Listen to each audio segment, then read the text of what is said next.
Olá, meus queridos alunos, espero que esteja tudo bem com vocês. Vamos dar início a mais uma aula resumo. Hoje eu vou abordar com vocês a ação de oposição. Regrinha de quarta série, como eu sempre brinco com vocês, o que significa a palavra oposição? Significa dizer que eu quero me opor a algo ou a alguém. Pois bem, agora eu vou dar um exemplo para vocês de uma forma bem didática que vocês vão entender o que significa opor a alguém dentro de um processo. Vamos lá. Vamos supor que exista uma ação reivindicatória entre A e B. Eu sou C e eu tenho documentos que provam que, na realidade, esse imóvel que estão contendendo aí A e B, na realidade, pertence a mim. E qual seria o mecanismo aqui para eu mostrar para o juiz que eu tenho direito a este imóvel, que na realidade quem está discutindo a questão de propriedade dele é A e B? Será através da ação de oposição. Olha como que a ação de oposição ela é simples. O artigo 682 vai trazer para mim quais são os caminhos para que eu ingresse com essa ação. Vamos lá. O artigo 682 diz: quem pretender no todo ou em parte a coisa ou direito sobre o que controvertem autor e réu, poderá, até ser proferida a sentença, oferecer oposição. O que esse artigo está me dizendo? Que eu posso pleitear aqui o todo ou em parte de um imóvel. Quando digo em parte, professor, o que seria isso? Você pode, na ação de oposição, discutir a integralidade do imóvel ou metros desse imóvel. Fica um spoiler aí para a prova. Vamos lá, pessoal. E esse artigo me diz também que eu só posso entrar quando já existe uma ação em curso. E tem que ser até a sentença. Olha as dicas que esse artigo 682 me diz. Então, para eu ingressar com a ação de oposição, lembre-se que já tem que ter uma ação em curso. E aí, professora, qual seria o caminho? O caminho é uma petição inicial, artigos 319 e 320 do CPC, e os argumentos serão as provas que você tem direito como um todo ou a parte desse imóvel. E aí, professora, quem será o autor, quem será o réu? Nesta ação aqui, eu vou ser a autora, eu sou a figura do opoente. Os réus aqui, que serão os opostos, vão ser o autor e réu da ação reivindicatória. Nossa, professora, mas por que isso? Porque essa ação de oposição, ela será distribuída por dependência à ação originária. Olha só que interessante.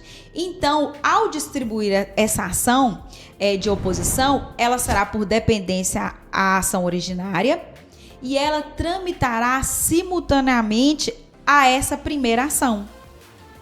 Então, pessoal, sempre ela vai ser distribuída por dependência. Você não pode distribuir a ação de oposição de forma isolada, porque o juiz ele vai indeferir essa sua ação. Ela tem que ser distribuída por dependência, tanto é que você tem que informar qual que é o número da ação reivindicatória que eu trouxe como exemplo para vocês, para que essa ação de oposição ela vá em anexo à ação originária.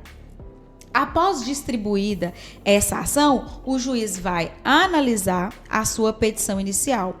Vai ver aqui se ela cumpre os requisitos do 319 e os requisitos aqui do 682 a 686 do CPC. Então, vamos lá, professora. Formará aqui um litisconsórcio passivo necessário.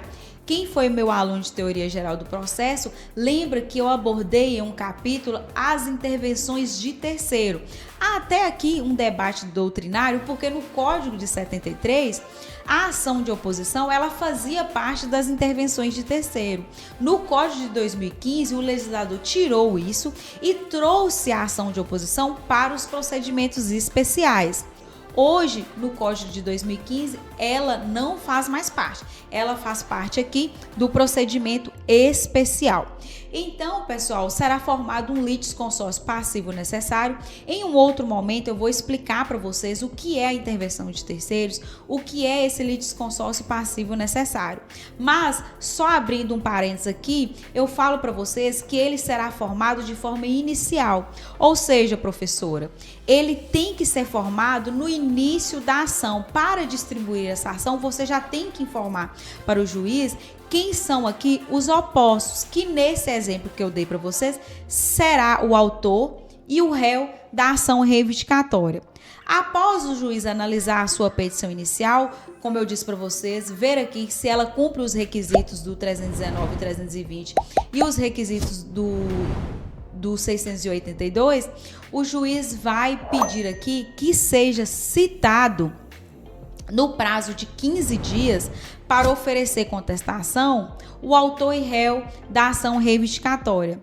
Mas eu quero explicar para vocês que essa citação não vai ser pessoal na figura do autor e réu. Essa citação aqui será na pessoa dos advogados da ação reivindicatória. E, professor, o prazo é comum de 15 dias? Porque eu lembro que a senhora falou na aula de litisconsórcio que quando há advogados diferentes, o prazo será em dobro. Não, na ação de oposição, o prazo será comum de 15 dias para que os opostos aqui ofereçam contestação. Então, é prazo comum de 15 dias. Vamos dar continuidade aqui ao artigo 683, parágrafo único, que foi o que eu abordei com vocês. Distribuída a ação de oposição por dependência, que foi o que eu expliquei, vai ser por dependência a ação originária. Serão os opostos citados na pessoa dos seus respectivos advogados para contestar o pedido no prazo de 15 dias. Olha como que os artigos eles dão pra gente o passo a passo da ação de oposição. Bom, pessoal, se essa ação ela for distribuída, vamos supor que já tenha havido aqui audiência de instrução e julgamento, o juiz pode suspender o processo para que seja analisado a ação de oposição. Até porque essas provas produzidas aqui na ação reivindicatória servirá para decidir a ação de oposição. Após analisados a produção de provas, se houver, o juiz aqui vai dar uma sentença julgando as duas ações. Olha só que interessante, o juiz vai dar uma sentença julgando as duas ações. Porém que o juiz vai analisar primeiro a ação de oposição, vai dar a sentença de ação de oposição, para depois analisar os pedidos aqui da ação reivindicatória. Por que isso, Simone? A ação de oposição ela tem que ser julgada primeiro.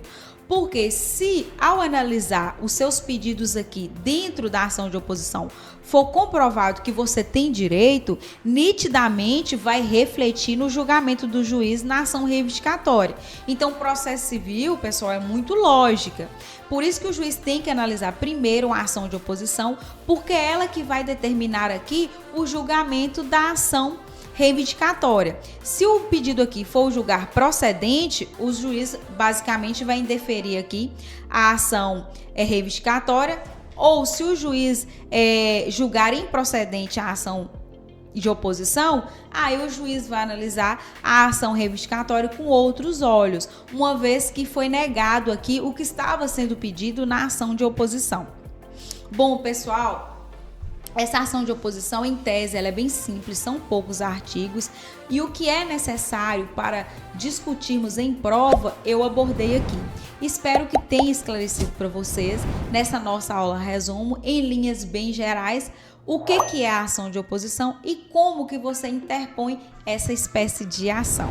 Um abraço para vocês e até a nossa próxima aula resumo.